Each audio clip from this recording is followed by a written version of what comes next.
wealth by race and ethnicity. So every 3 years, the Federal Reserve System publishes the Survey of Consumer Finances report. And this data provides a striking picture of the racial wealth gap over the past 15 years. So from 2016 to 2019, the gap widened yet again to an astonishing $165,000 between Black households and white households, which is a $15,000 increase from 2016.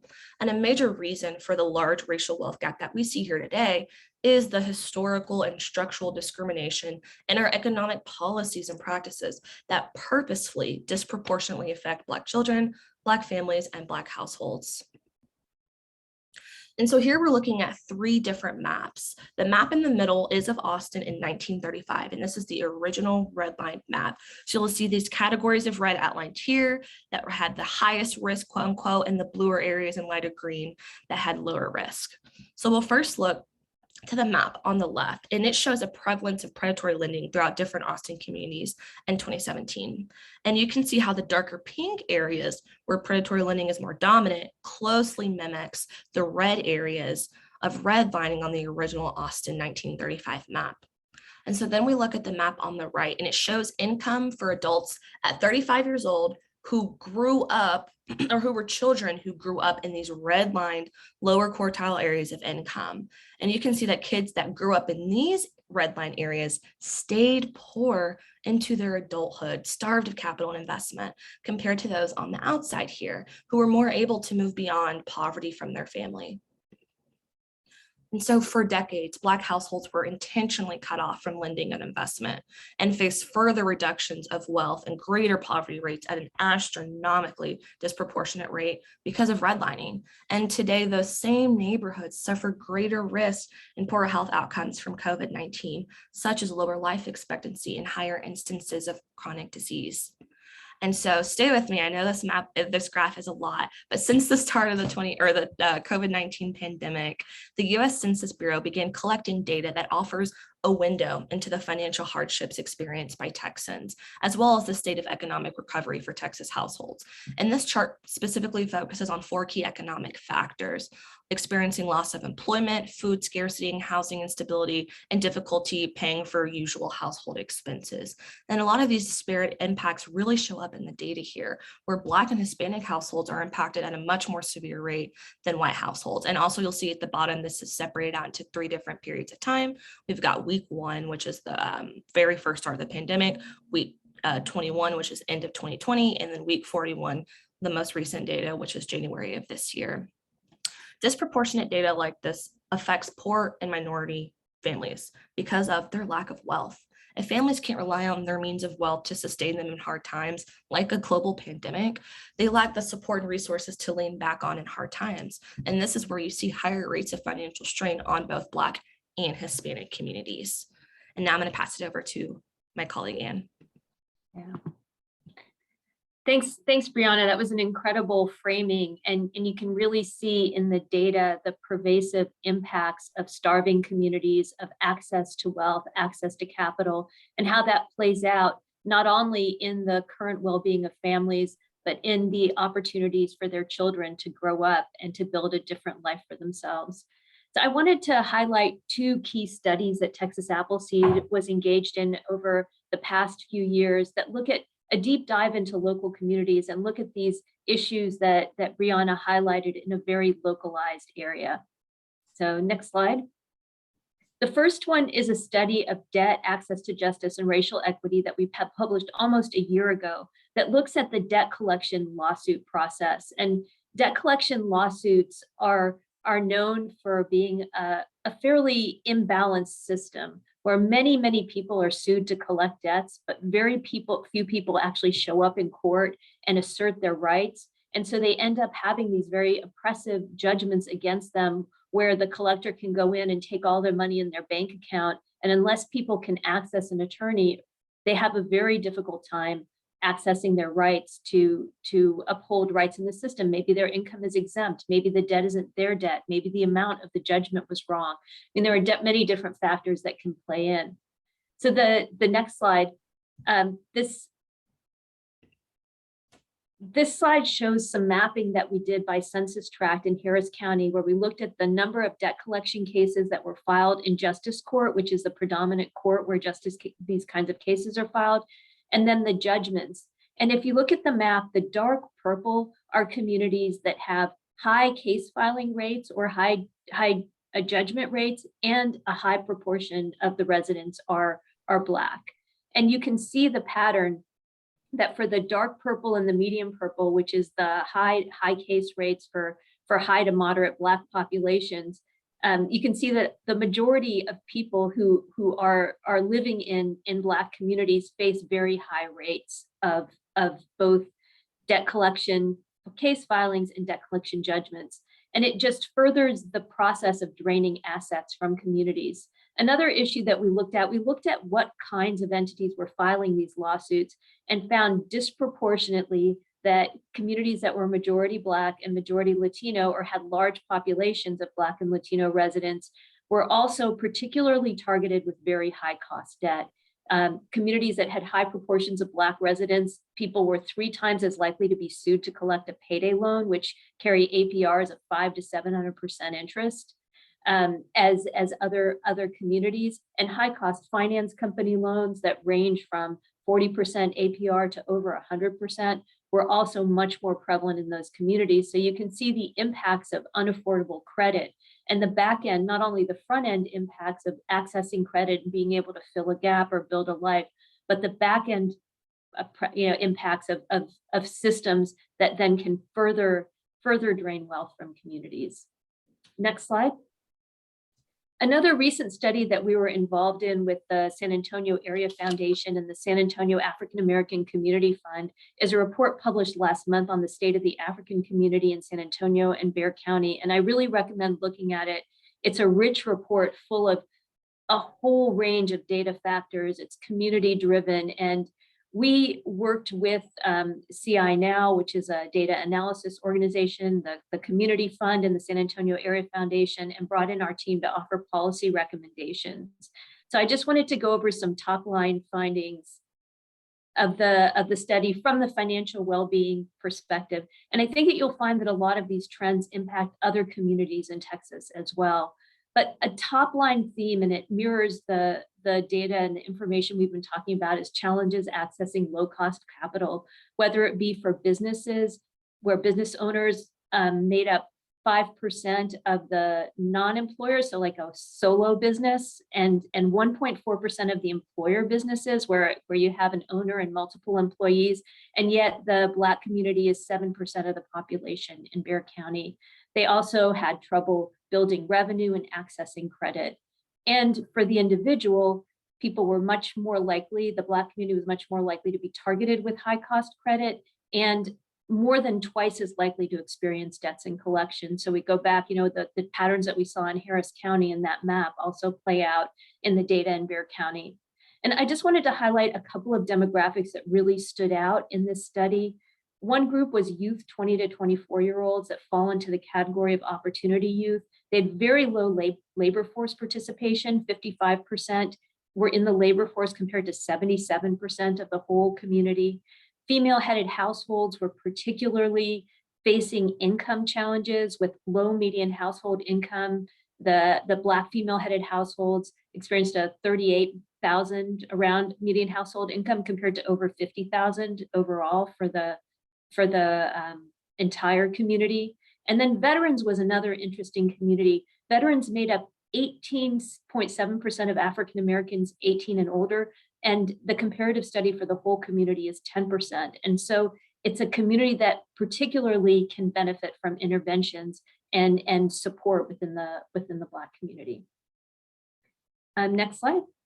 So I'll pass it back to Brianna to talk about policy recommendations that we're working on at Texas Appleseed.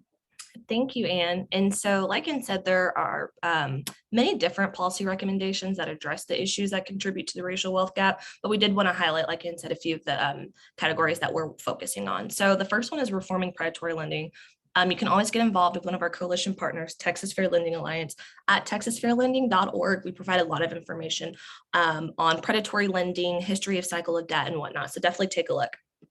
And so predatory lending disproportionately affects Black people, and we're focused on combating predatory lending by supporting the Veterans and Consumer Fair Credit Act and local ordinances, which would cap consumer loans to just a 36% interest rate instead of those insanely high APRs of 300 to 500% like Ann discussed, as well as pushing for state level reforms to really just ensure that Black families are protected from subprime loans and abusive predatory lending practices that have plagued Black households for decades.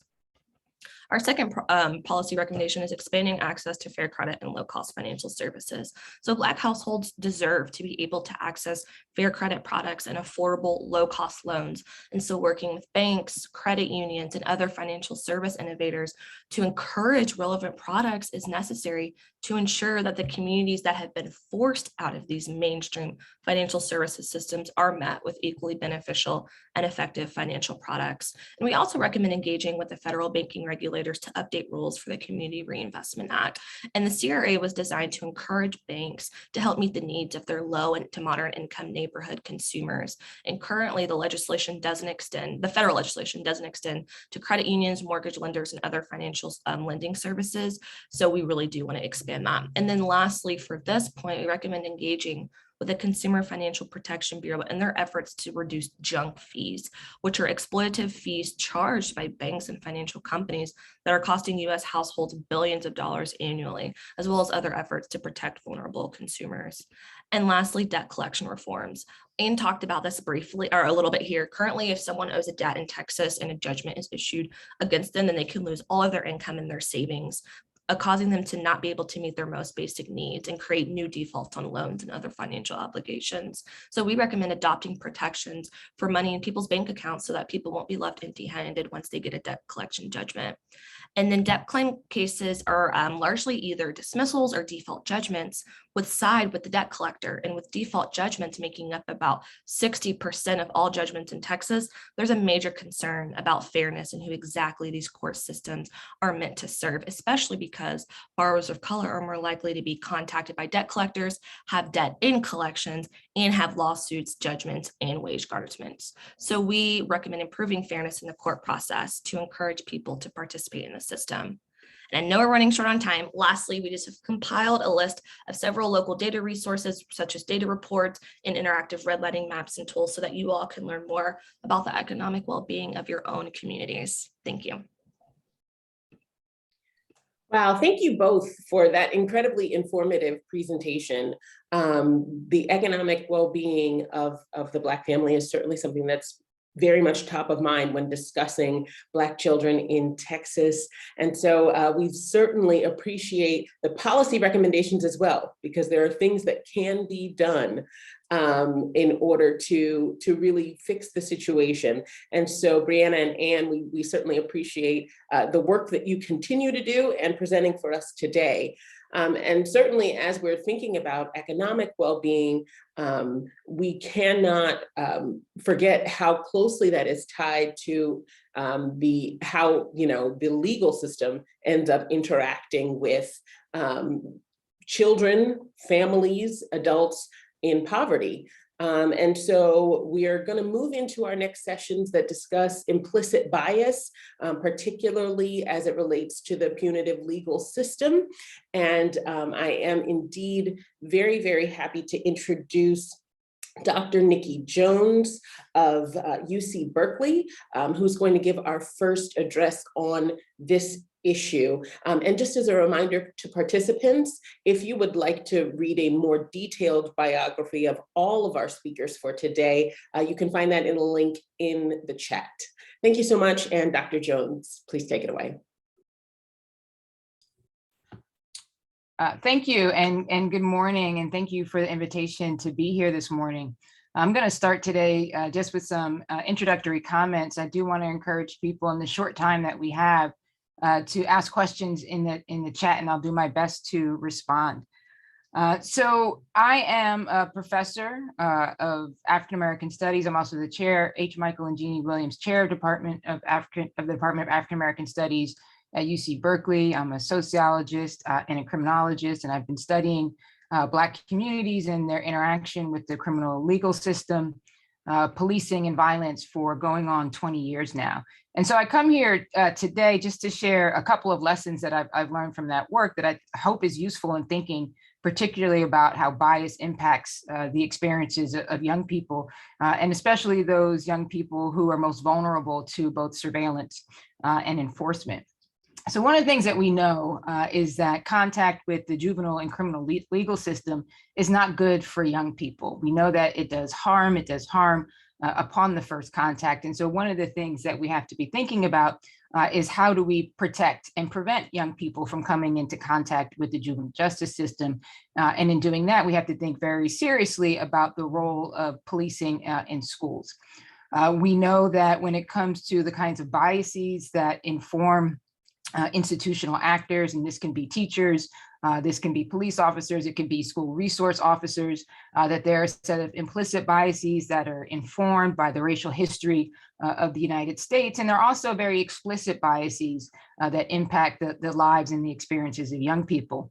And work that I've done with my research team recently, we conducted ride-alongs and interviews with police officers, for example.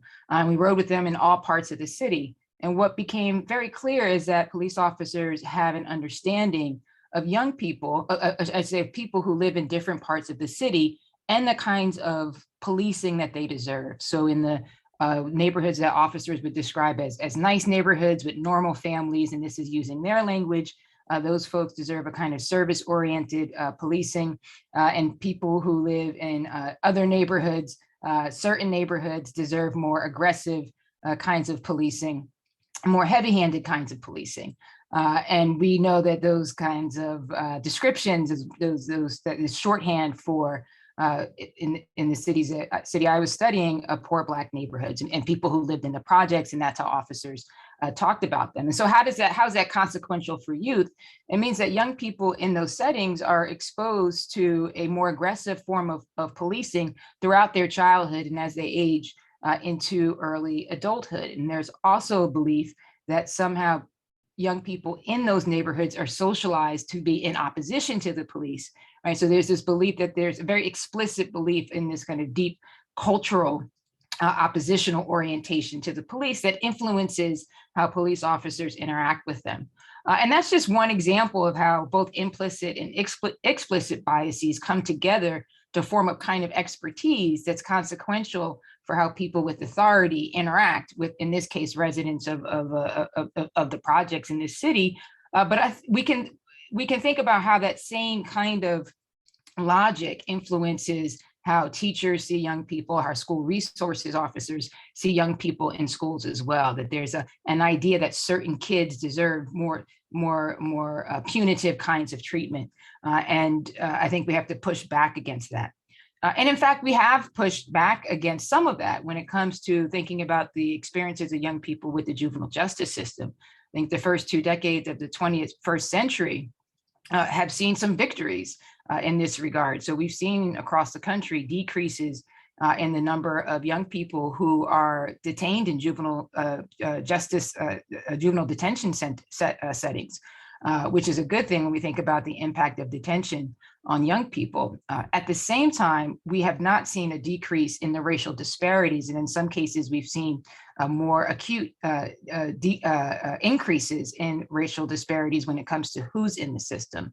And so you can have a success in that overall the number of young people in the system go down, right? But still the overrepresentation of Black youth and other youth of color is still a characteristic to the system, a characteristic of the system, which requires that we have a kind of laser-like focus on what's happening in particular with Black youth and Latinx youth and Native American youth who are likely to be overrepresented in these systems. And so thinking about the ethnographic work that I've done over time, so I've written 2 books, Between Good and Ghetto, African-American Girls and Inner City Violence, which was based in Philadelphia and in tough neighborhoods in Philadelphia. And my more recent book, The Chosen Ones, Black Men and the Politics of Redemption, which was based in San Francisco.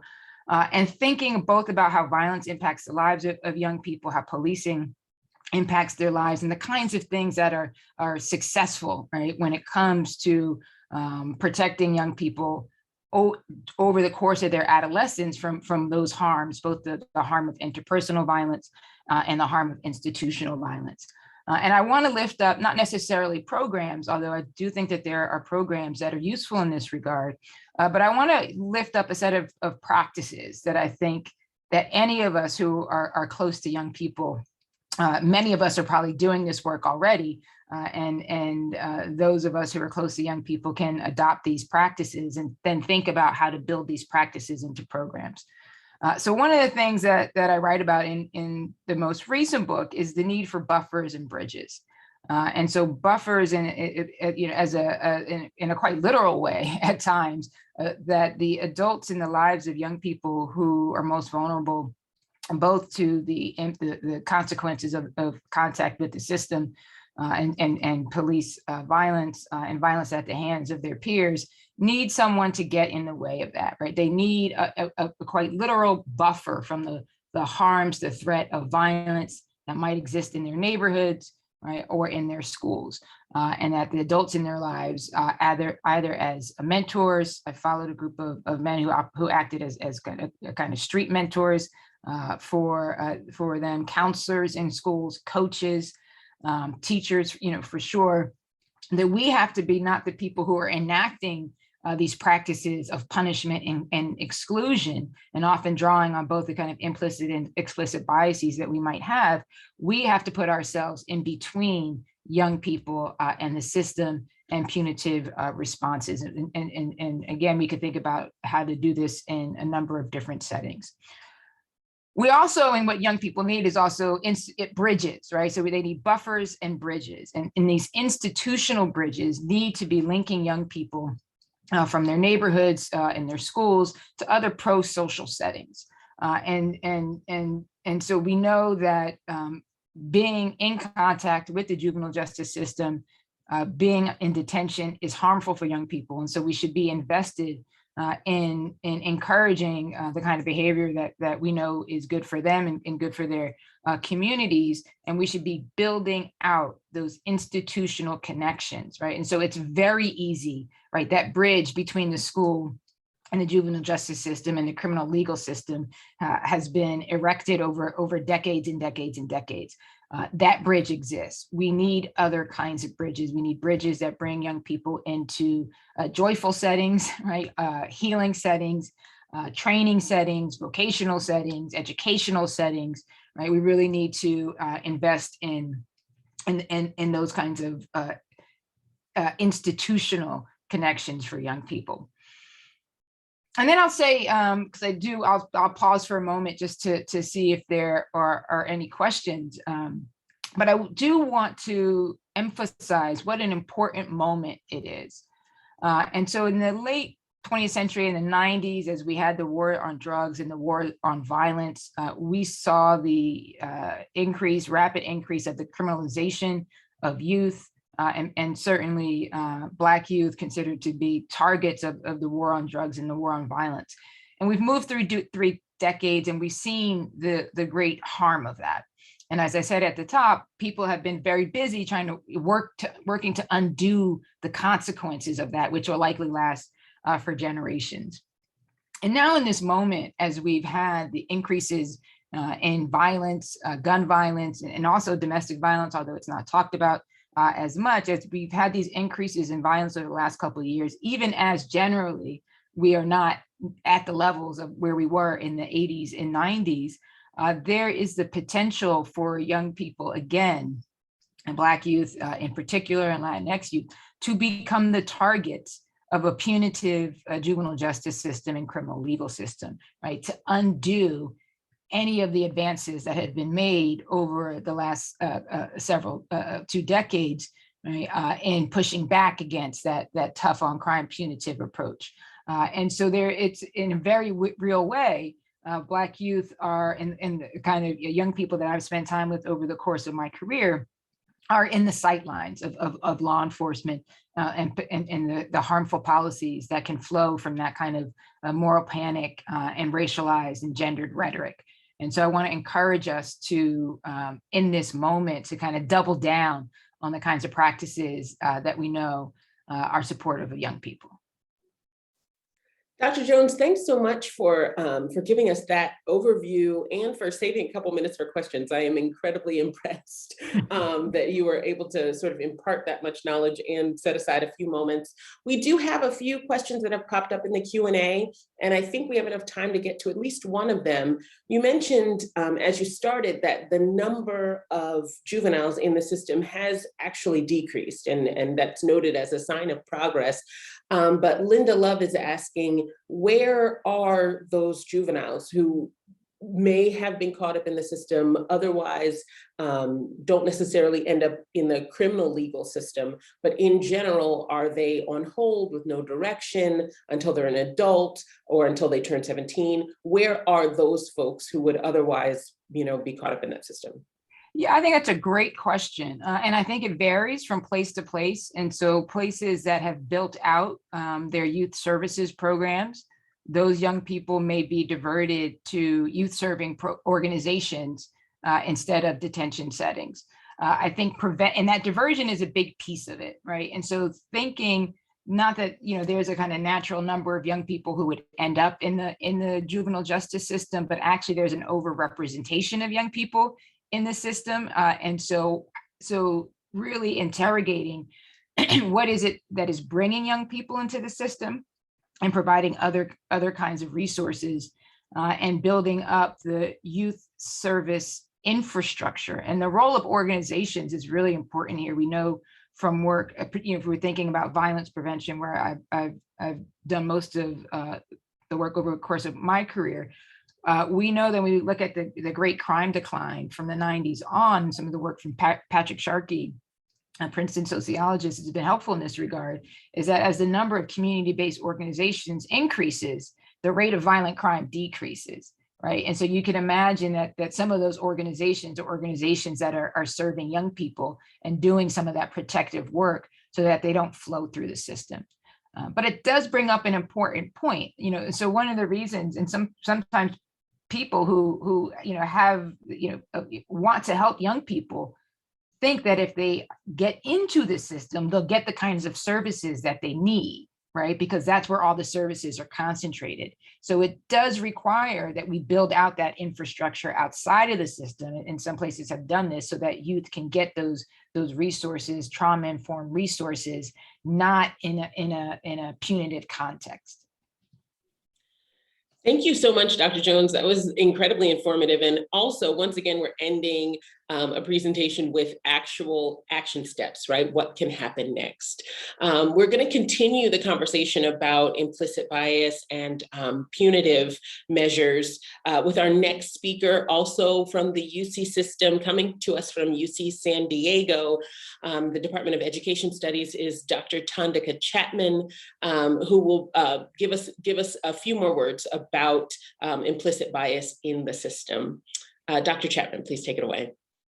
All right, thank you. Good morning, everyone. I am so excited to be here. Thank you for inviting me. I'm going to kind of back it up into the K-12 system and talk about some of the different areas of not just the discipline that we see that disproportionately impacts African-American and Black children, but also what it means when we talk about how we get to these discipline disparities with adult bias in so many areas.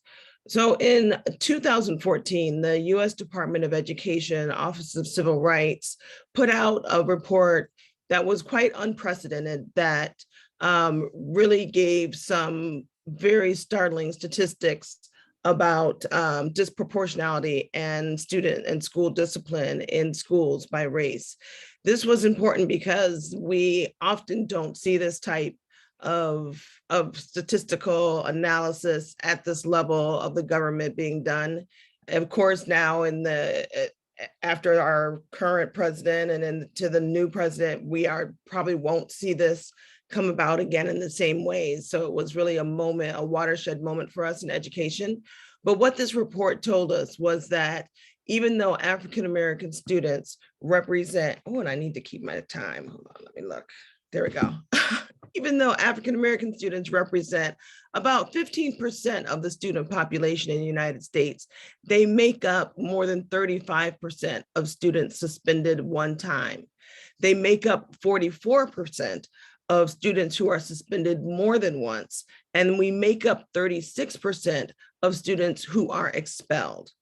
We are also 50% of the students who are involved in school-related arrests or referrals for law enforcement. When we talk about the intersectionality of this, we see this with Black females who represent 8% of the student population, yet they account for 14% of students who receive out-of-school suspensions.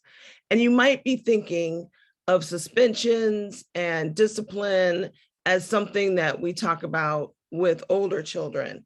And what we also see is that that is not the case. We have disciplinary issues and student issues all the way down in preschool. And when I saw this data, because from my own research, I often concentrate on 6 through 12 grades. And I thought, who is suspending children in preschool? What could you possibly do in preschool that would call for you to be kicked out of school and suspended and not allowed to come back for a day or more? And so when we talk about this issue of discipline, it goes down to even preschool, where we see that Black students, although they're 18% of preschool enrollment, they represent 48 to 50% of preschool children who receive more than one out of school suspension. And that's compared with white students who are 43% of the preschool population, and only 26% of those students receive more than one out of school suspension. But even if we are thinking about this as even one school suspension, this is a highly problematic issue when we talk about how students are constantly being pushed out of the system at the earliest of ages. So preschool takes us down to the age of 3.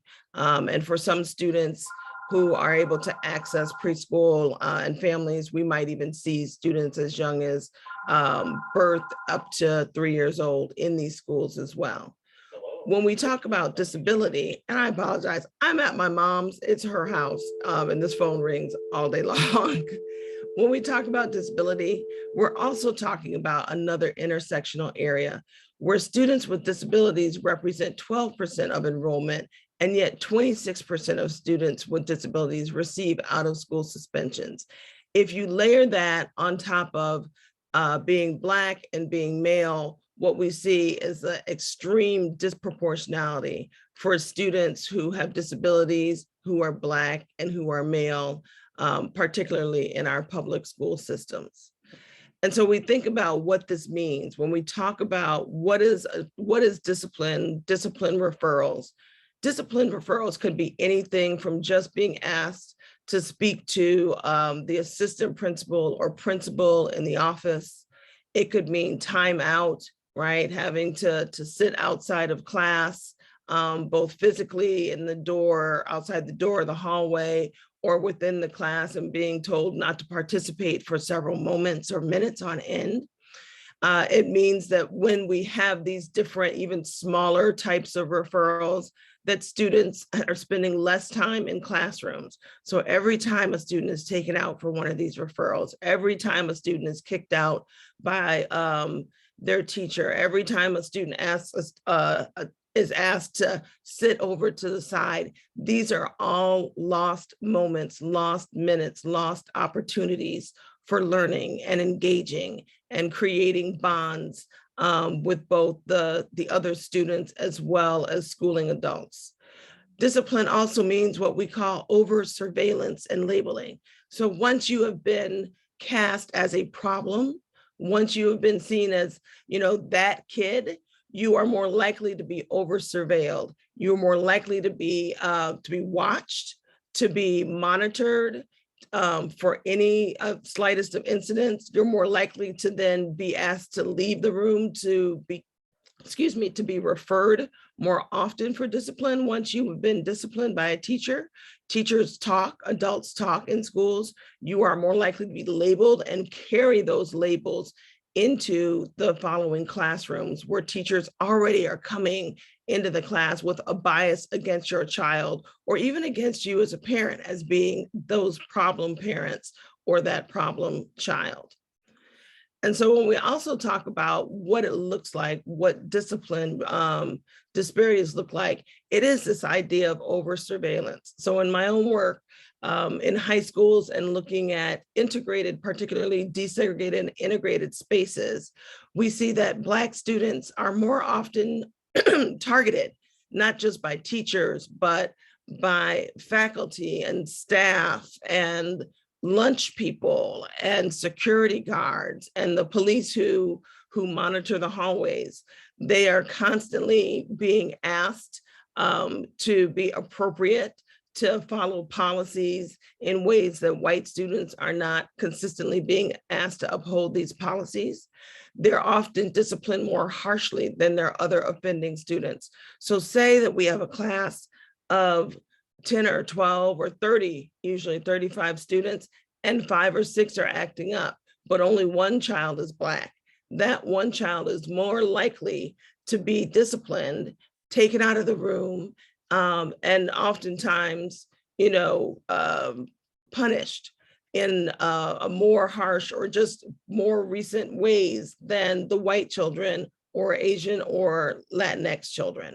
So a lot of times what happens is students don't tell us, children don't tell us when they're being disciplined because yes, they did something wrong. That's not the problem. The problem is that there were multiple kids who did something wrong. It's only our children oftentimes who bear the brunt of extreme discipline policies. We also see policies in a lot of schools where we have zero tolerance, right? This idea that any infraction is either dismissal or suspension. And this also disproportionately affects students of color and Black students because these types of disciplinary policies are being instituted in some of our most needy and low income, low resourced, under-resourced schools, where we have teachers who are less prepared to deal with students of color, particularly Black students. We have administrators who are less likely to have been invested in the school, to stay in the school, to understand, to get to know the kids, to get to know their families, to spend time over years in those schools. We have a curriculum that's less likely to be culturally relevant and connected to the lives of those students and things that they would be interested in or even understand and want and relate to. And so we have all of these different topples coming into our schools, and it's no wonder that oftentimes students are acting out and having disciplinary issues. And in those particular spaces, what we then see are students being overly disciplined. And particularly when we talk about girls, what we often see is that policies that are created around things like dress and behavior and posture often disproportionately affect Black girls because of their bodies, because of their mannerisms, because of the way they carry themselves. And so even in our very bodies, we are being disciplined for our culture, for our language, for our physicality in a lot of ways. So how does this affect Black students? And you can imagine a lot of you have children who have either still in the system or have been through these systems. What we see is that there's a huge correlation between these discipline policies and lots of education, economic, and social problems as outcomes, right? Students begin to avoid school. They have lower student engagement. They increase in their behavior problems. Their increased likelihood to drop out, their increased likelihood to become substance abusers, and their increased likelihood to be involved with juvenile justice systems. They're also, very importantly, increased likelihood to not create connected bonds with adults in the schools.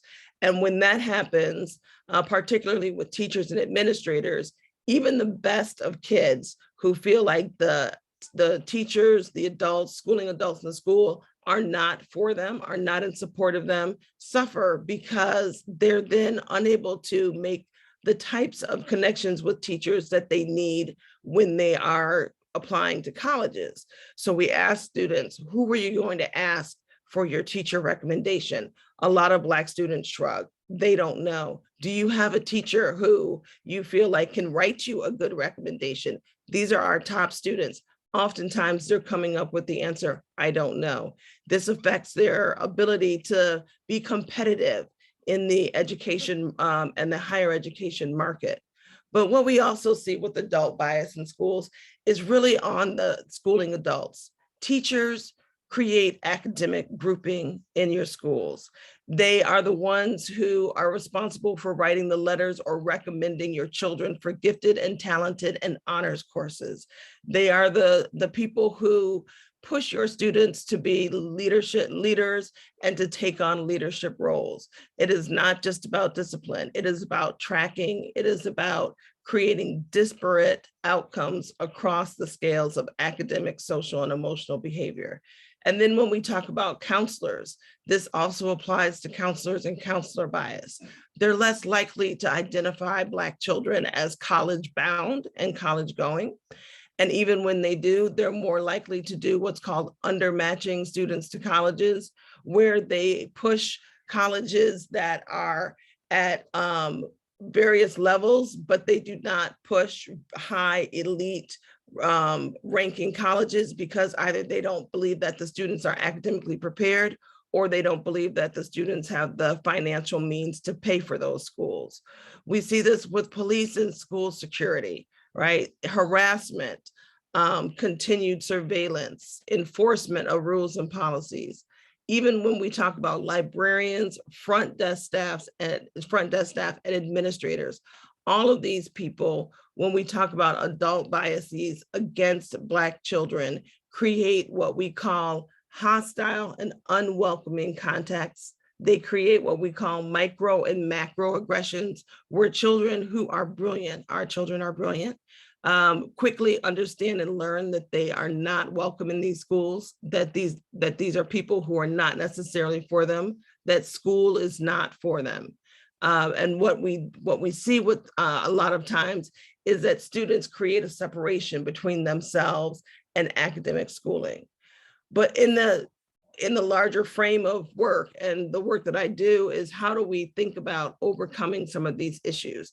And it's not really about the overcoming because in our communities, because we do things very well. We raise our children quite well. We support our children through family and familial networks.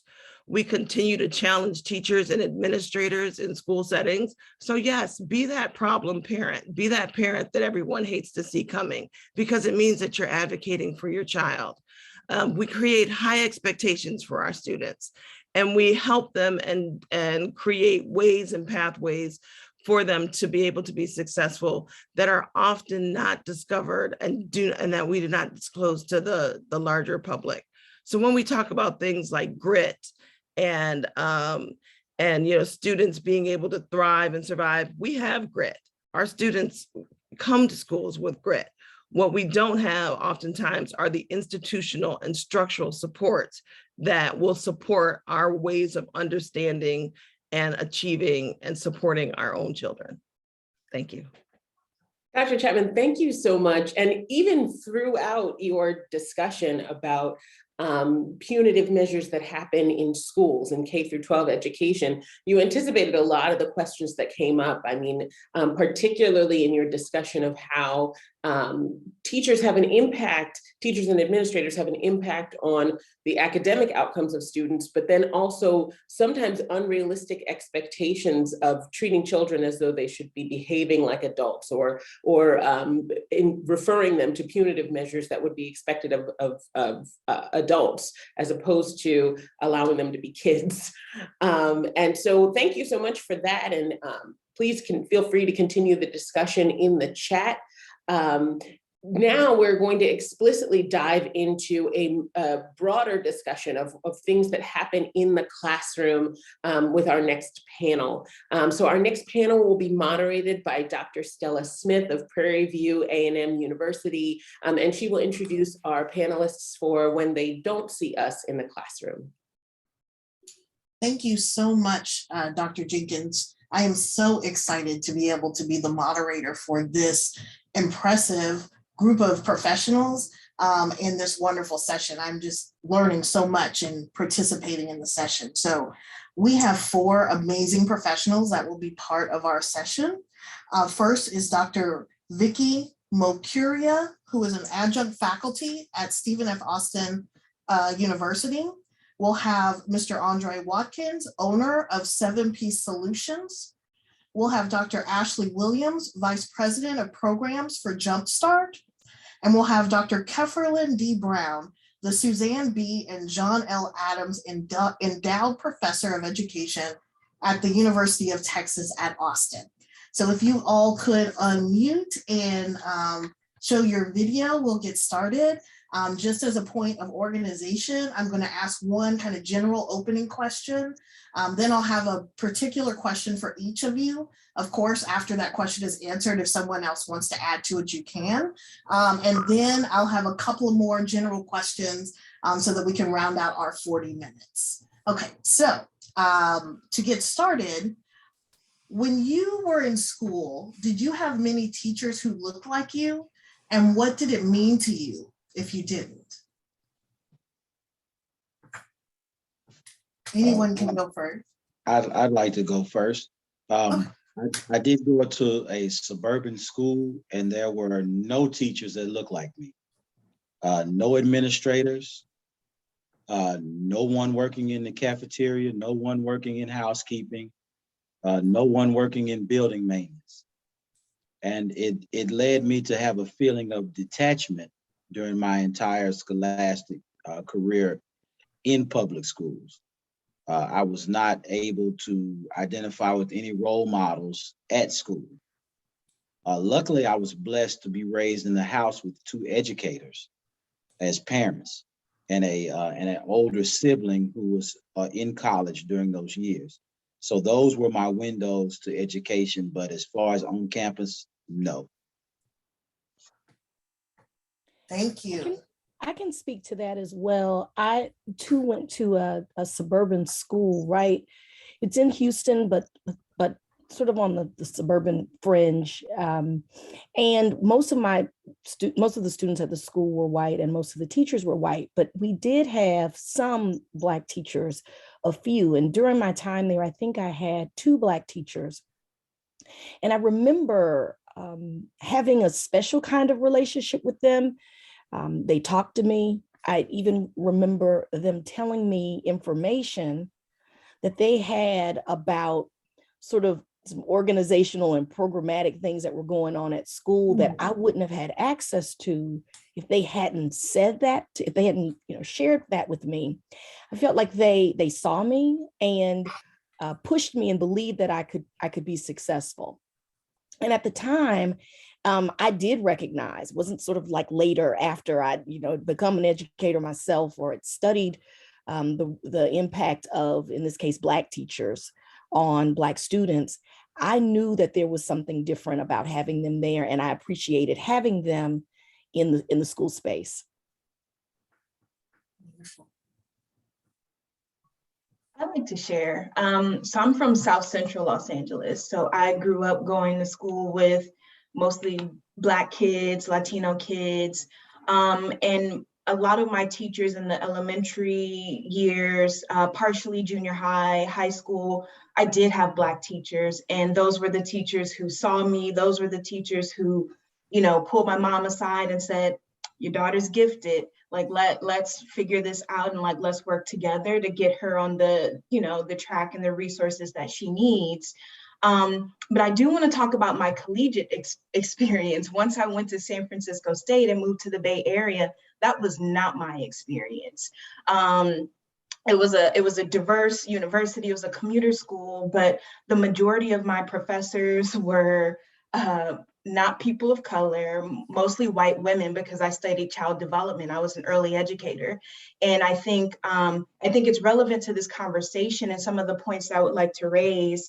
As someone who's been an educator in classroom and being taught by professors through a lens, when I was working in you know, under-resourced communities. I was working in Bayview, Hunters Point in San Francisco, and I came in with my capital, and I'm seeing the capital of the Black children that I was working with. And when I would try to unpack that in class, that's not what I was hearing. That's not what I was getting from the textbooks that were put in front of me. And so it took me a long time, I would say, now to more recently, when I've kind of been able to go back in my own studies and my doctoral studies to be able to kind of unpack some of that and say, oh, we were actually othering Black children. We weren't centering them. We weren't looking at their cultural their like our cultural capital. And so I do want to raise that, because I think that was an interesting experience. But had I not had the strong presence of Black teachers in my early years to be able to kind of know what that affirmation felt like, I wouldn't have got that from my college experience if I would have relied on my college experience to teach me how to teach our babies. That's powerful. Thank you. I can speak briefly to this. I actually grew up in Savannah, Georgia, as a child of Jewish parents.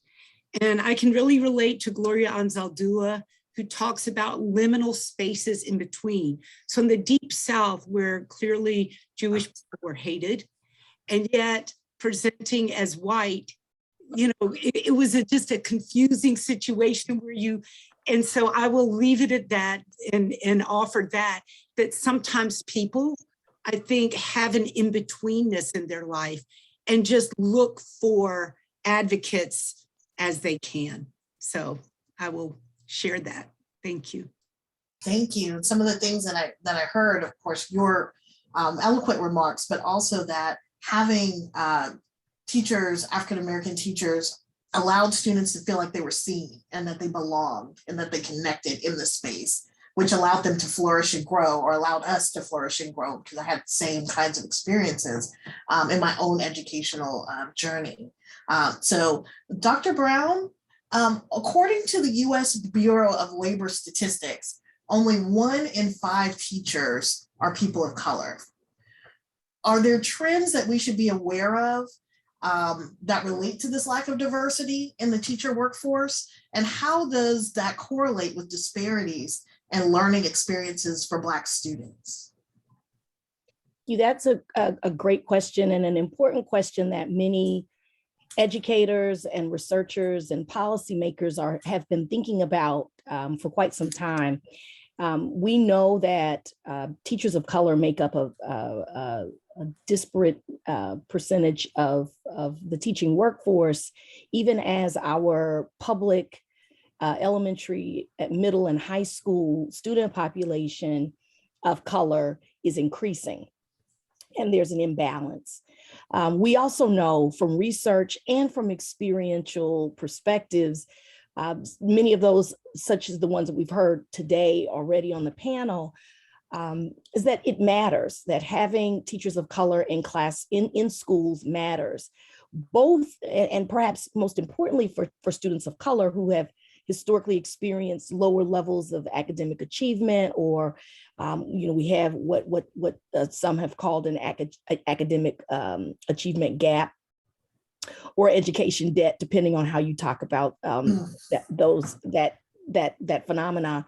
We know that teachers of color help those students. We also know that teachers of color are important for all students to have, white students as well.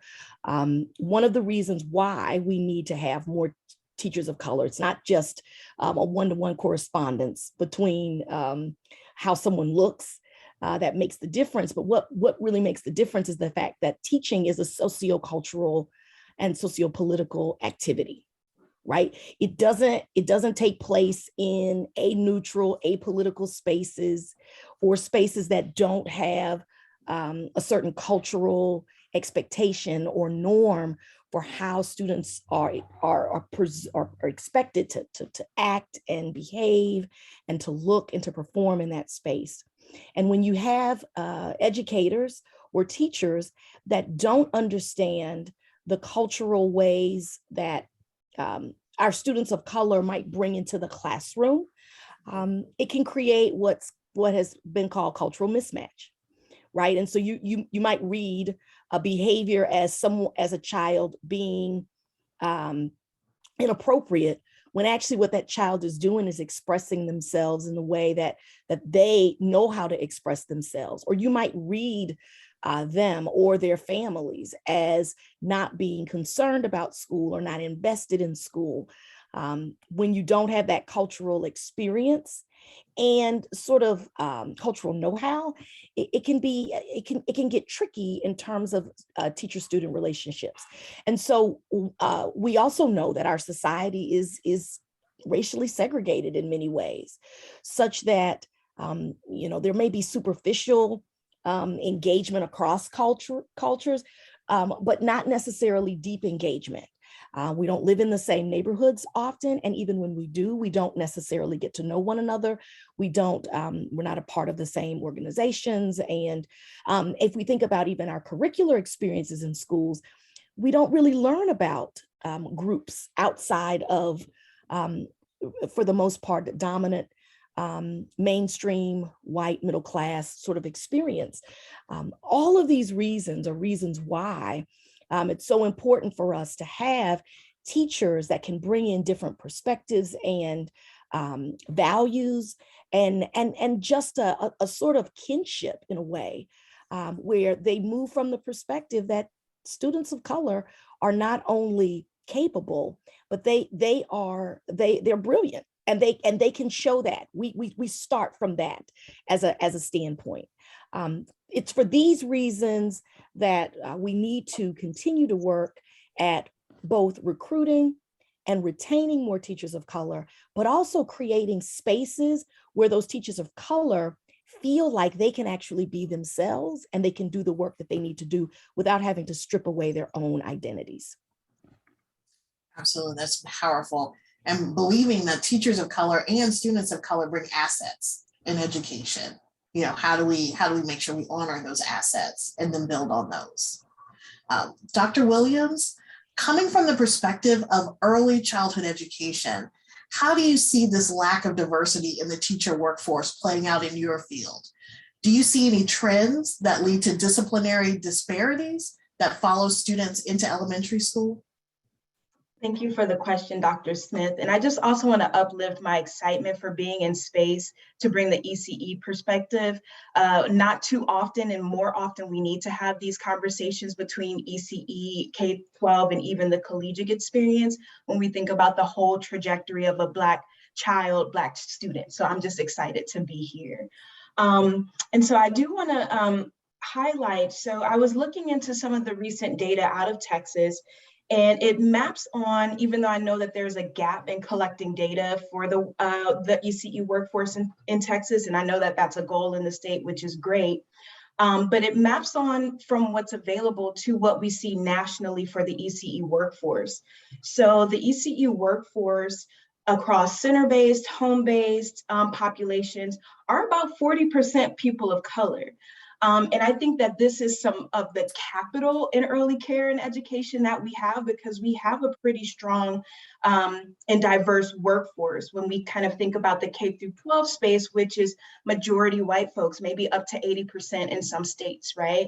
And so we have that stark contrast of diversity, right? So we have the linguistic capital, we have the cultural capital in ECE. So I think that's something really important to raise. And I think when we kind of think about what was being shared at the start of the presentation, especially as, Brianna was sharing that there's over 875,000 Black children in Texas, right? And so just everything that Dr. Brown was saying, we want to see educators of color, we want to see Black educators in these spaces, because to your point, Dr. Smith, it does lead to disciplinary disparities, and we do see these in early care and education.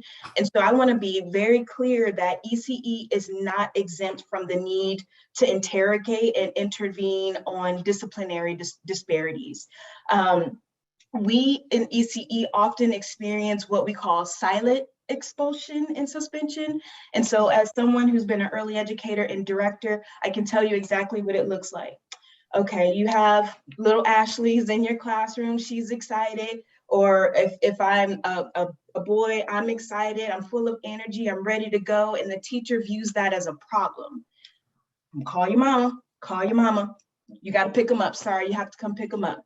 Day 2, sorry, same behavior, got to come pick them up, got to come pick them up. And it's disrupting the work cycle for the family, right?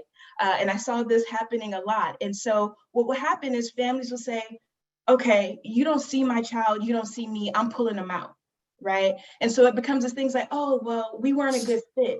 But that's silent expulsion, because you're pushing a family to the point where I can't rely on the stability of this childcare for me to be able to go to work, for me to be able to go to school or do what it is that I need to protect the livelihood of my family, right? And so we see that a lot in early care education. Some states like California have put forth policies to ban expulsion in preschool, but we have to get a little bit more explicit about the silent expulsion that happens. So I do want to raise that.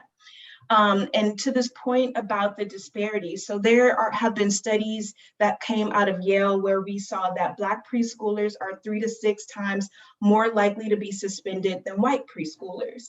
And Black preschoolers made up just under 20% of preschoolers enrolled in preschool, yet that they were 47% of suspensions, with boys experiencing the majority of those suspensions at 78%. There was another study that came out most recently that looked at implicit bias of educators, right? So the teachers in the classroom. And they did a study where they were tracking the teachers and who they were looking at in the classrooms. And they found that teachers were more likely to keep their eyes on Black boys, nearly half at 42%. That was followed by white boys and white girls. And then Black girls were watched the least at 10%.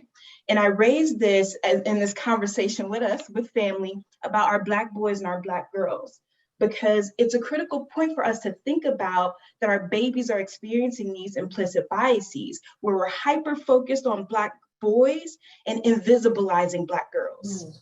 And so this results in things that we see as, the opportunity gap, such as, or the educational debt. I like that you raised that, Dr. Brown, that you lifted up, dropout, or what I would like to say push out rates, right? And the preschool to prison nexus. So it's a real thing. And to be more explicit, because we're in a space and we're in this country and there is a social political context, the hyper-focus on Black boys and the invisibilization of Black girls has larger societal implications. And I uplift the names of George Floyd and Breonna Taylor as clear examples of these biases that are rooted in ideologies and behaviors that actually perpetuate systemic racism and anti-Blackness. So yes, ECE is a space that we have to be talking about this, because our Black babies are having racialized experiences as soon as they are seen in our systems. And I want to say that, the point, we do need more Black educators of color in the spaces. And I want to say that that is a slice of the solution. It's not the full solution. And I say that because I'm someone who always interrogates, how are we teaching our teachers to teach our babies, right? And that some of that unlearning that I said that I had to do. And so we have to think about how teacher preparation and our collegiate systems are rooted in institutions of systemic racism as well. And so we have to really be intentional to really unpack and honor that even a well-intentioned and talented teacher can facilitate racialized outcomes. And especially when how they're taught to see our babies and how they're taught to measure success is steeped in the white gaze, is steeped through the lens of white dominant culture. And so if there's anything that we can kind of take away from what I'm uplifting, I want to offer the fact that people of color can also be practitioners of white supremacy. And so we have to even be unpacking our own work, how we're showing up, what it is that we're taught, and is it affirming to Black children? Is it affirming? Is it uplifting and advancing those cultural assets? It's a hard thing to swallow, but it's something that we really have to grapple with if we want to disrupt these cycles of oppression of Black children. Thank you so much, Dr. Williams. There's so much in that and some truths that we often don't want to say. So thank you for being willing to say those things. So Mr. Watkins, given your background in implementing alternative discipline measures for students, what role do you think a lack of teachers of color plays in the school discipline disparities experienced by Black students? Well, I believe that our students don't get disciplined at all. They just get punished. Discipline is leading into a way of life. Discipline is akin to discipleship, if we want to use etymology. We're not disciplining at all. Discipline has 5 functions that I've checked out, especially expressed by Miss Jenny Muniz in an article she wrote in New America, where it says that discipline that looks culturally appropriate facilitates brain development and processing. It motivates and engages students. It's cultivating critical thinking and problem-solving skills. It's strengthening students' racial and ethnic identities, and it promotes a sense of safety and belonging. I don't see any of the data that is so-called discipline doing that. I just see punishment. A suspension doesn't give me any of those skills, whether it's an in-school suspension or an out-of-school suspension. Imagine being asked to go into a cubicle and fix yourself. Furthermore, imagine being sent home away from a place of positive influence and told to fix yourself before you come back. It wouldn't work for any of us. So why should it work for a child who's less socio capable than we are? It doesn't make sense. So we're using the wrong word to begin with. When we begin to get more people who are culturally tied to who we are in our schools, then they'll take cultural ownership of the product, which is a well-rounded person that we're sending out the door at the end of the day. So as we begin to take ownership of our own by investing ourselves into the system of education, instead of standing outside complaining about it, there's an album by Mos Def that I love, man. First one, Black on Both Sides. And in the beginning, he has a little soliloquy he gives, and he says that they're asking about hip hop. Where is hip hop going, Mos? And he says to the people, hip hop is going where you're going. Hip hop is not a giant that comes out of the woods to visit the townspeople. I say the same thing as education.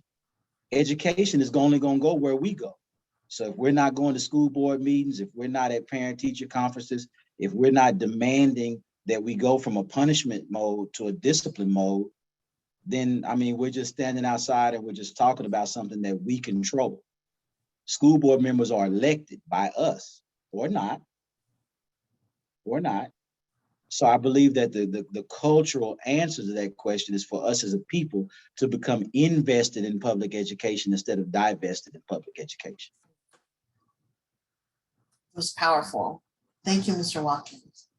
Dr. Mercuria, how can school educators and families navigate the continued politicization and tension around teaching and talking about race, racism, diversity, and equity?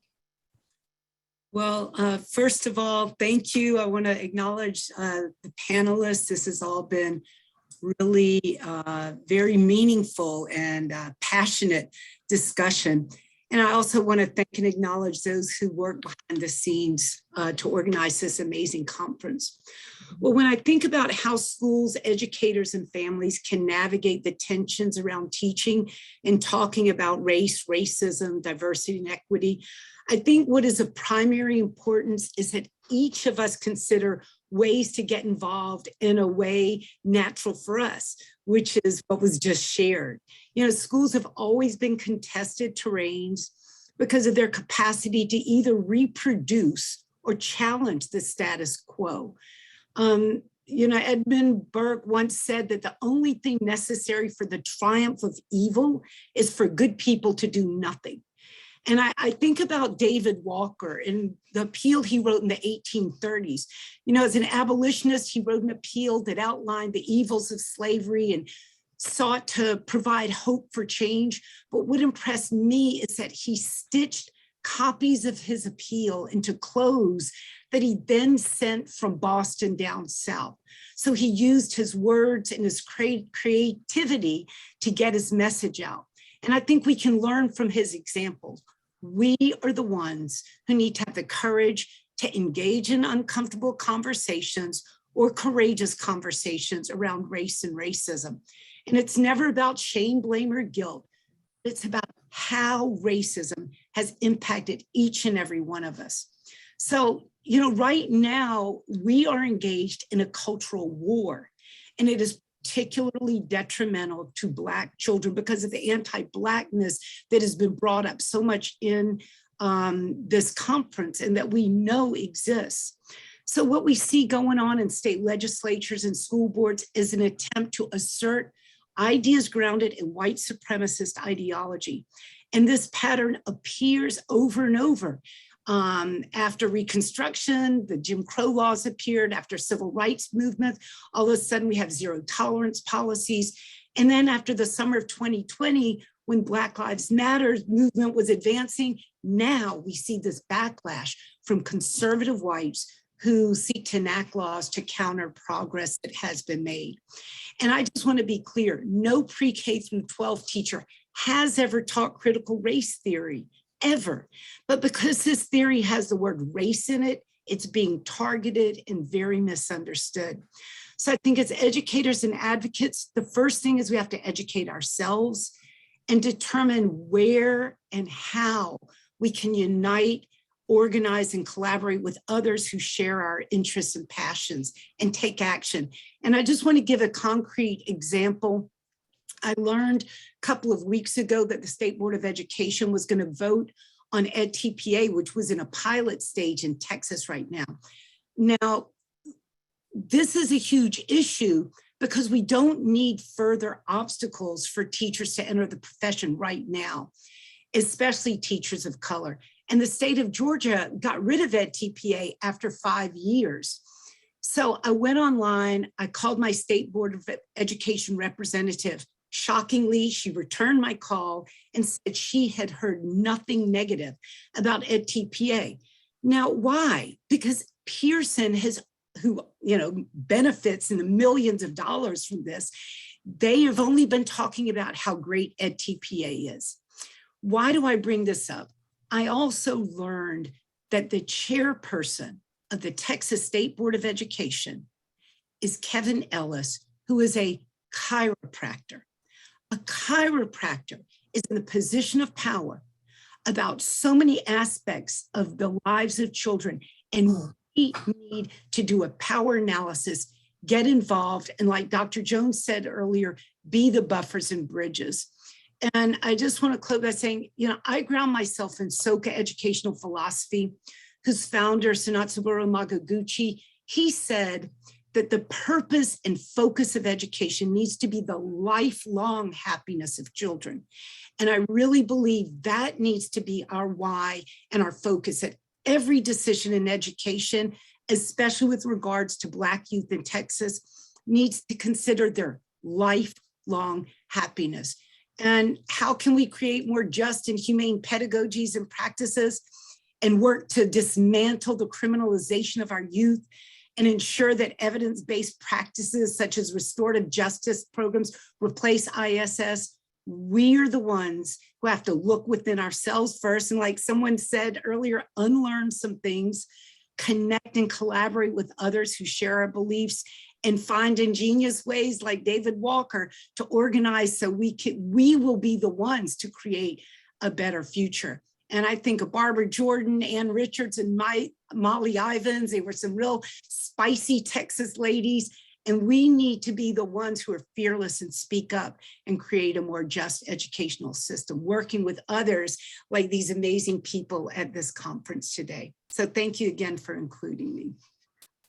Thank you so much. And there's so many themes that are running through all of those comments about being seen, investing in education, really understanding how we need to be involved in education, and also some things that maybe we need to unlearn having gone through education in order to support our students. And so I know we only have about 12 minutes left. I'm going to be ambitious and see if I can get 2 questions in.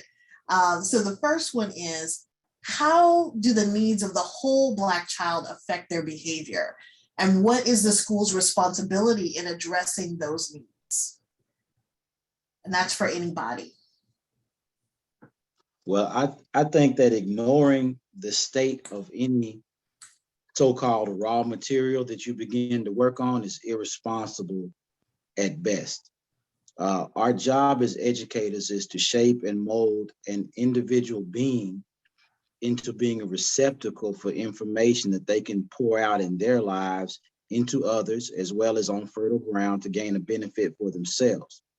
So if we know that there are gaps, that there are cracks, that there are voids in the material that we're working on, and we don't address those issues before we begin to shape them, then we're shaping a vessel that will be marred, even if it looks perfect on the outside. To bring that home, you can teach children how to take a test and think you've done something well. But if you don't look at that individual child and discover the things that they need to be affirmed, the things that they need to have efficacy in the learning process, as well as exposing them to people that look like them, that are further along a path that they may desire to be on, then you're going to create a person who grows up with educational hurts and educational wounds that they'll then perpetuate upon whoever they're raising. So it is vitally important to address all the needs of the whole child before we even think about trying to teach curriculum. Yeah, I'll jump in on that and sort of elaborate in some ways and maybe add or extend. One of the challenges that when students come in the classroom, what we know about teachers is that the assumption is my job is to figure out what you don't know so that I can give you what you need. That's moving from what we would call it a place of deficit. Now, I'm not, I understand that that's the job. The job is we know that there's something that we want to give you, and we need to know whether you have it or not. And if you don't, we're going to put it in you.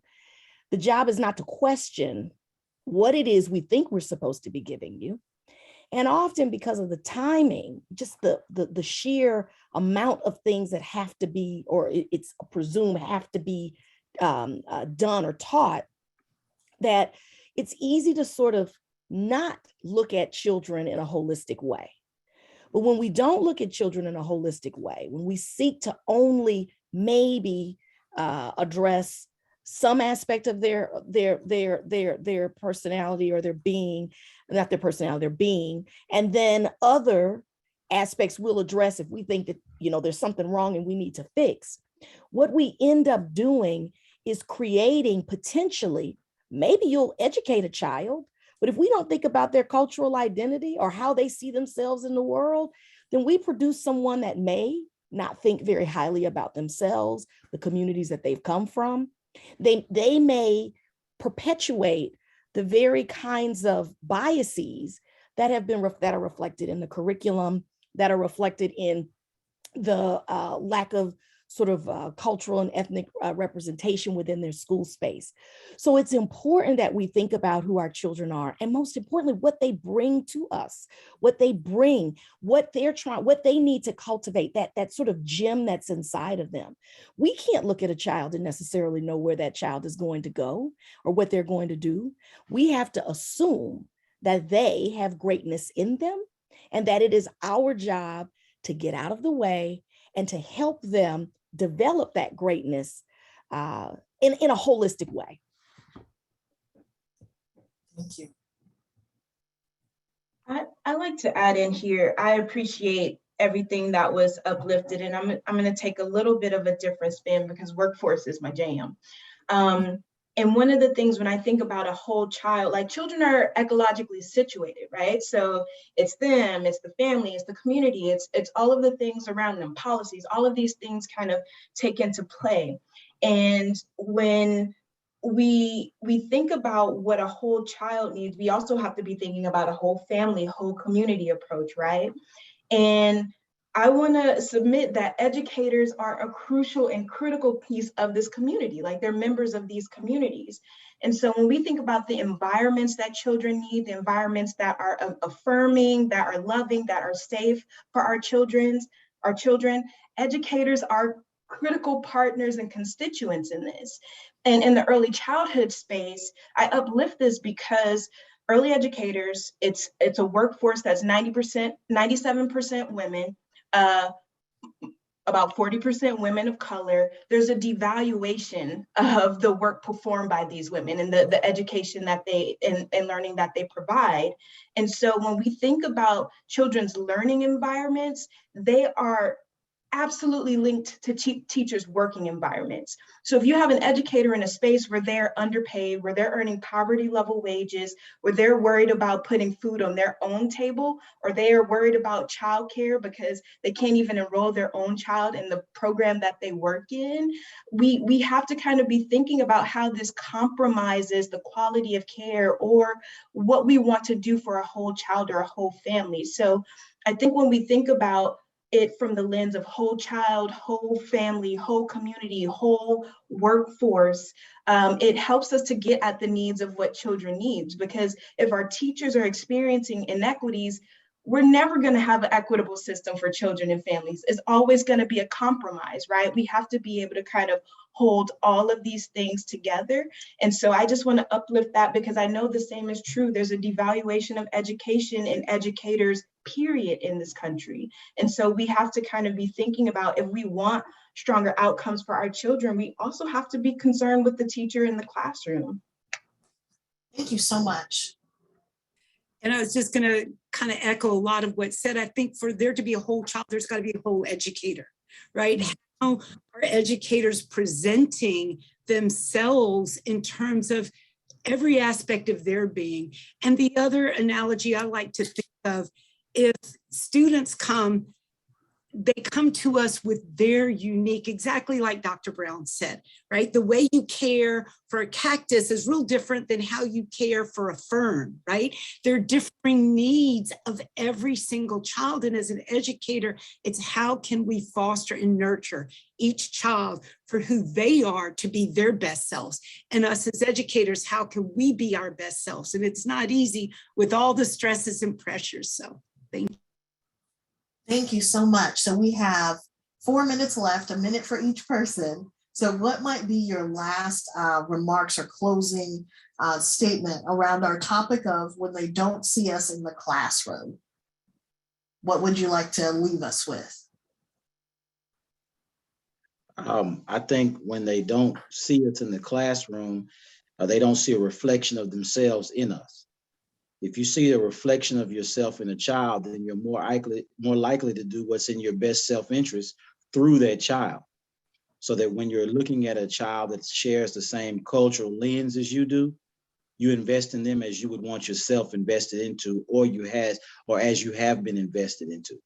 And I think that's vitally important in making sure that our presence is known in the schools.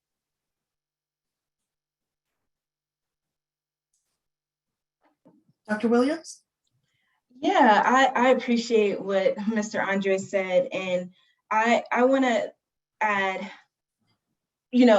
everything that Mr. Andre said, right? So when they don't see us, but I also want to uplift when they do see us, it can't be through this lens of deficit, right? So when you see Black children, it can't be through the lens of absenteeism, low performance,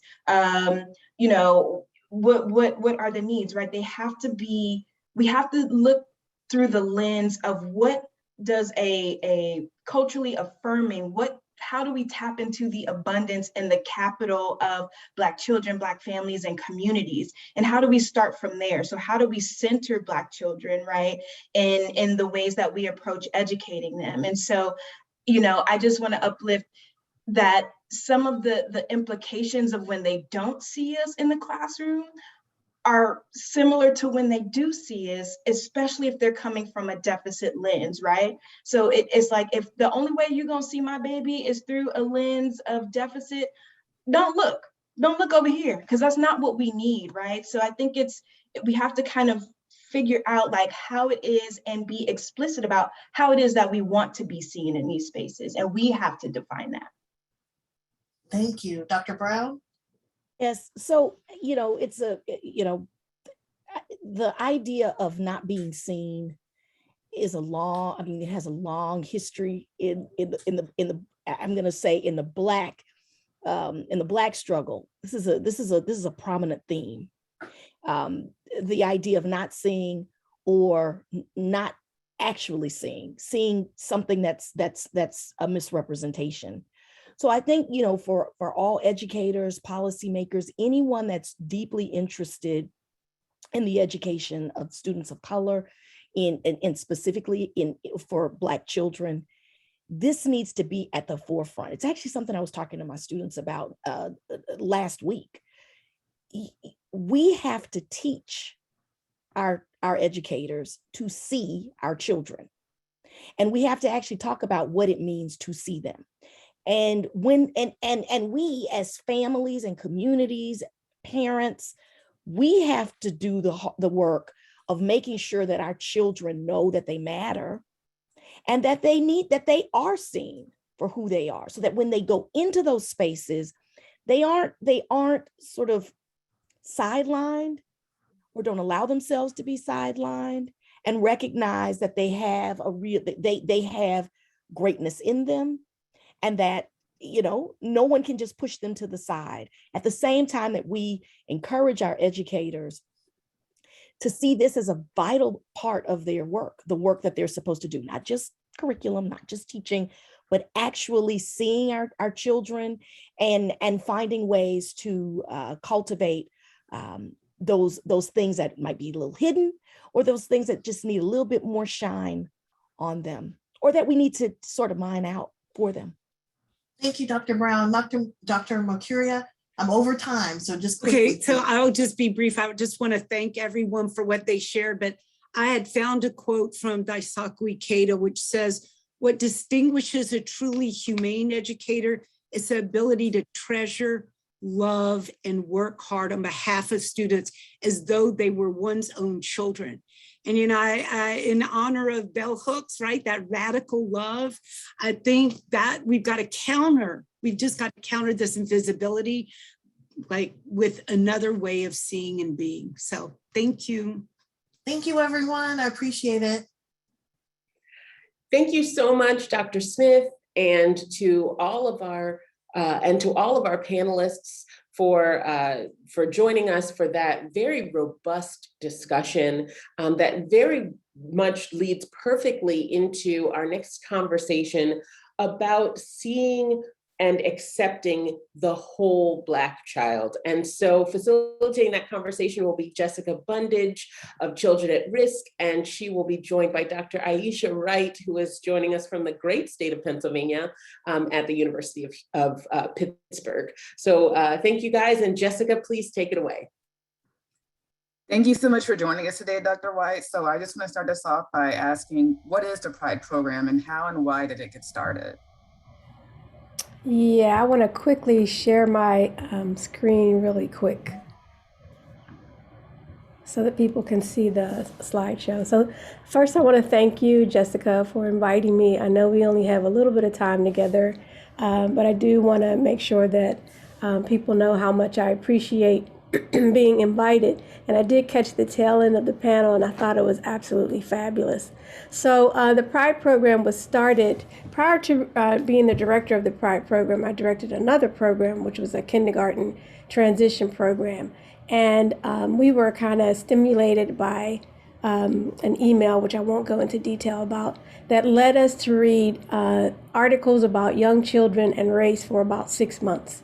And by the time we finished that reading process, we realized we really needed to dig deeper, and we got funding to do an environmental scan. And we did a scan to look at what people knew about positive racial identity in Pittsburgh, which is in southwestern Pennsylvania.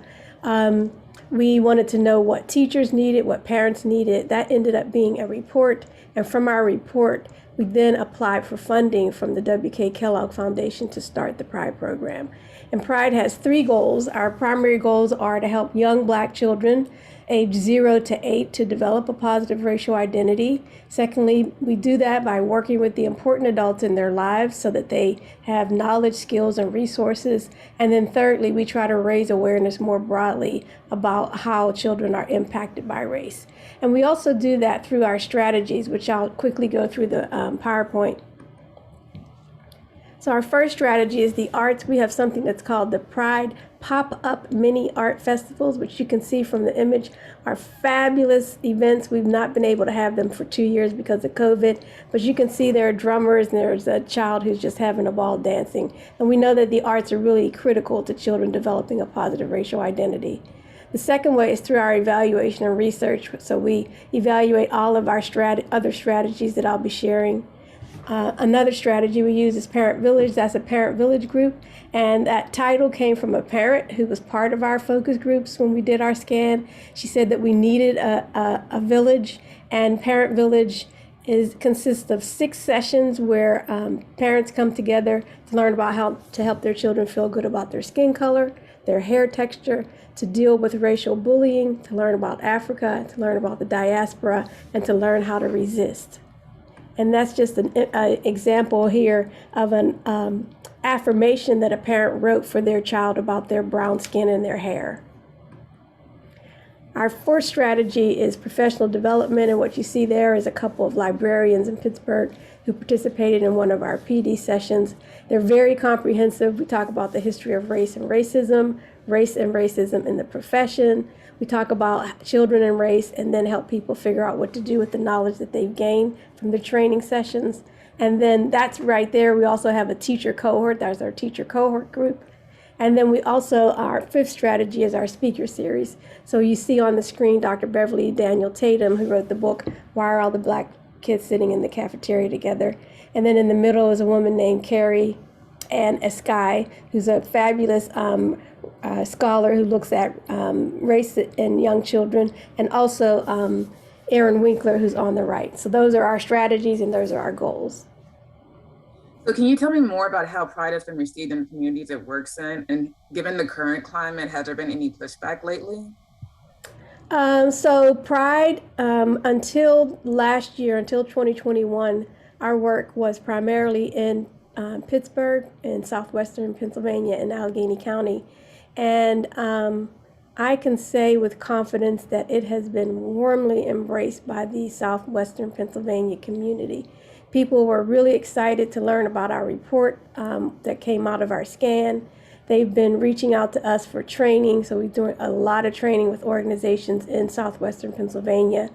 And we've also begun to contract with organizations like the local AEYC. We've been working with them for a couple years, and we plan to work with the YWCA child care site. So overwhelmingly positive response. And then just this year, we also are engaged with another AEYC, the Delaware Valley, formerly the Delaware Valley AEYC in Philadelphia. So we're working with a group called First Up, and we've been doing training with them, we've been doing focus groups with them, and we've been replicating our environmental scan. But in addition to that, we also get requests from people from other places. And so basically what we've been finding is that, like most of the people in the country who are becoming more racially aware, that's been happening in early education as well. And so people are seeking us out to get training and to gain information and knowledge about how to support children in understanding race and developing a positive racial identity. So for someone or an organization that wants to start a program like Pride in their community, what advice would you give to them in starting it? Yeah, I would suggest that people start slow. So when we started our program, all of those components that I just described, those strategies, we worked on all of those all at once, which I don't think was the best thing to do because it kind of overwhelmed our very small staff. So the first thing I would suggest is that people visit the website. It was on the first slide, www.racepride.pitt.edu, and just browse through the website and see what of our activities and components and strategies speak to you most. Where do you see the most need in your organization or program? Or where do you feel you can make the most impact by adapting or taking on these strategies? And then I would say that you obviously, unless you have money already, you're going to have to need money, get money rather. The pop-up art festivals are not cheap. They cost about $25,000. And I also would say that if you are an organization that is in need of training, I would not put a plug in for our organization, but try to find people in your region who are already doing training for you around race and young children. So I would say basically browse the website, see what is a need for you or where you think you can make the most impact, and then take on one strategy or another strategy and then kind of build on that, because it's really hard to do all of the programming at once. And then what can educators and families do to make sure that Black children are supported in their learning environments and have a proper understanding of their history and heritage? Yeah, so for that, our go-to is always, we believe that any adult who plans to work with young children and talking about race or supporting their positive racial identity should first do their own internal work. You need to take some time to think about what your racialized experiences have been, what your racial history has been, and put yourself in a position where you can have conversations about that reflection with other people in your program or people who you feel comfortable having those conversations with. You have to do the work with yourself first before you can start having those conversations with young children. And then secondly, a lot of it has to do with lots and lots of preparation. So secondly, I would say, if you feel that you do not have a strong understanding of the history of race and racism in America and the ways race has impacted young children, all children, but particularly children of color and Black children, you have to do your research. So you need to start reading, you need to start watching videos, listening to podcasts, and building your own knowledge so that when you begin to have conversations with children, you're better prepared and you're not stuck. They're going to ask you questions that you're not prepared for. Even if you do the research and do your own homework, you're still not going to be prepared for all the questions that they will ask you, but you're better prepared if you do some of that research and prior work. And what do you think has been some of the benefits that children have experienced that have gone through the Pride program?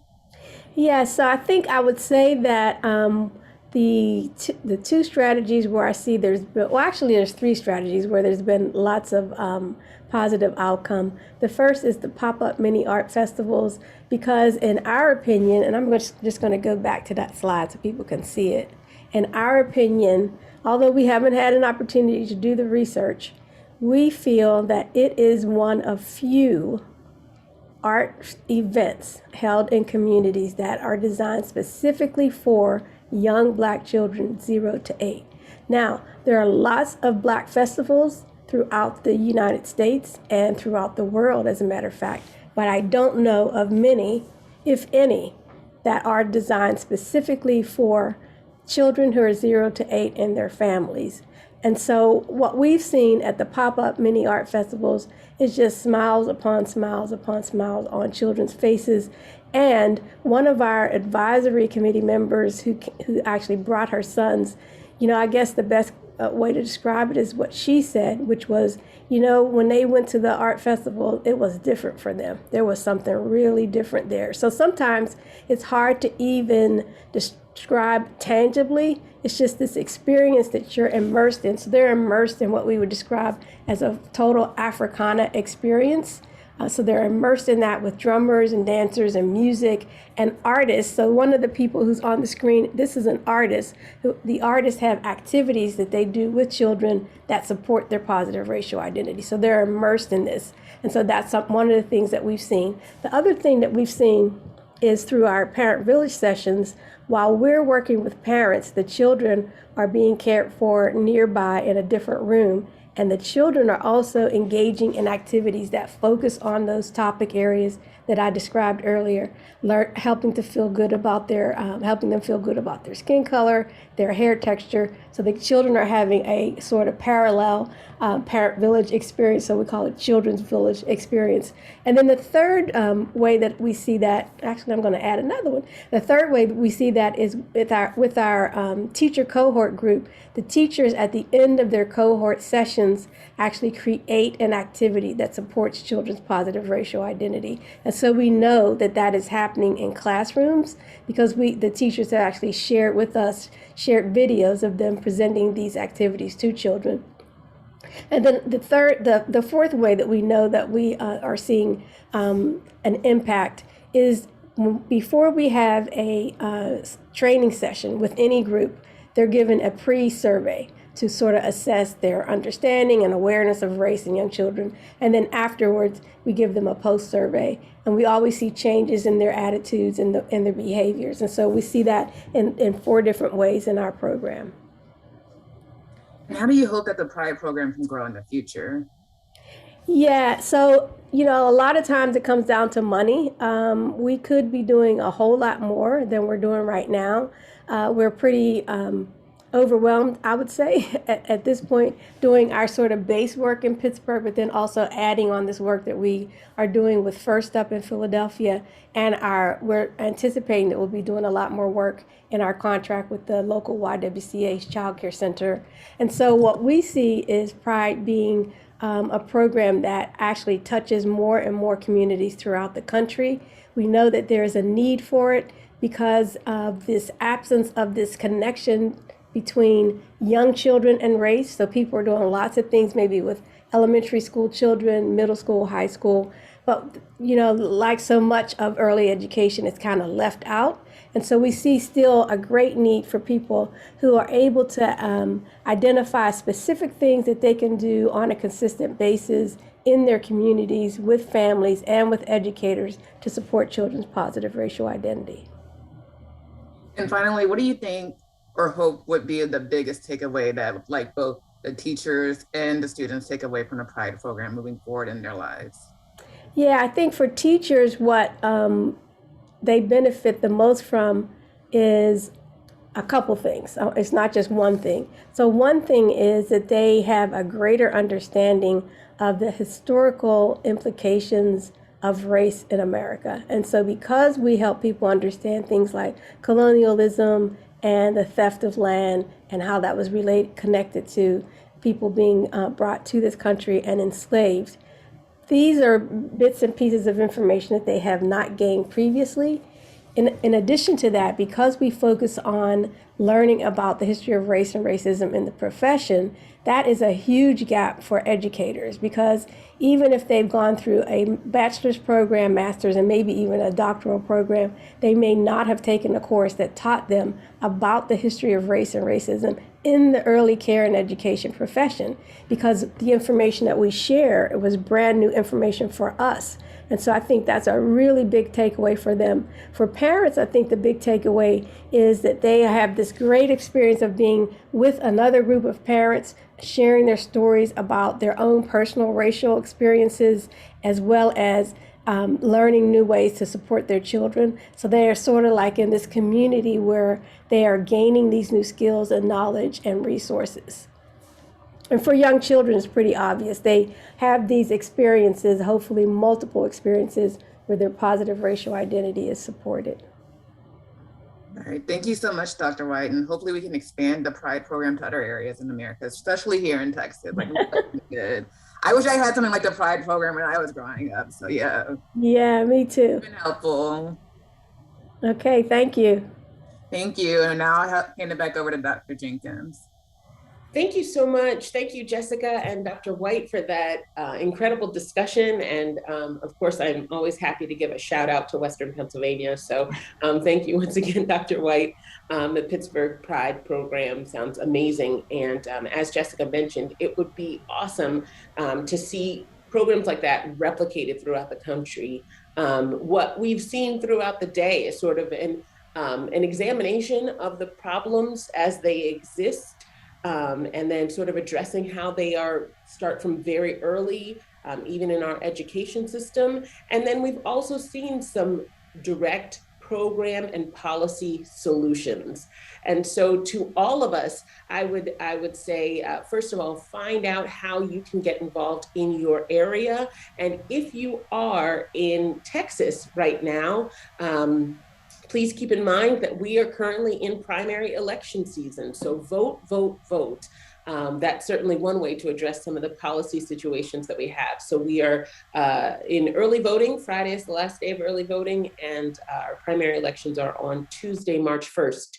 So I have to put in a plug for that as well. Thank you so much once again to all of our speakers for this morning, and to Children at Risk for the great work that you are doing. And this discussion of the state of Black children has been incredibly robust, and I just appreciate the opportunity to be here and to be a part of it. So thank you so much, and I'm going to turn it back over to Sharon. Thank you so much, Dr. Jenkins. I am not only encouraged, I'm inspired by what we've heard and what we've seen today to close gaps and to eliminate disparities that hinder success and outcomes for Black children and families. I want to again thank Amazon and AmeriGroup for being our sponsors today, as well as our community partners, Change Happens, Texas Appleseed, Prairie View A&M University. Thank you so much. To engage with us or the Texas Family Leadership Council, please visit childrenatrisk.org or email our team. And don't miss our next virtual learning opportunity on March 24th, A Fighting Chance, a summit on basic needs and child success.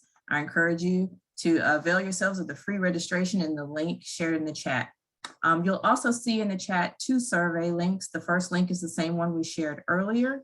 This is an information gathering form for those interested in receiving a certificate of completion or continuing education credits provided by Prairie View A&M University. The second link leads you to our event feedback survey, where we greatly appreciate your perspective on today's program. You can scan the QR code shown on the slide or use the link in the chat to access the feedback survey. Thank you so much and have a wonderful rest of your day.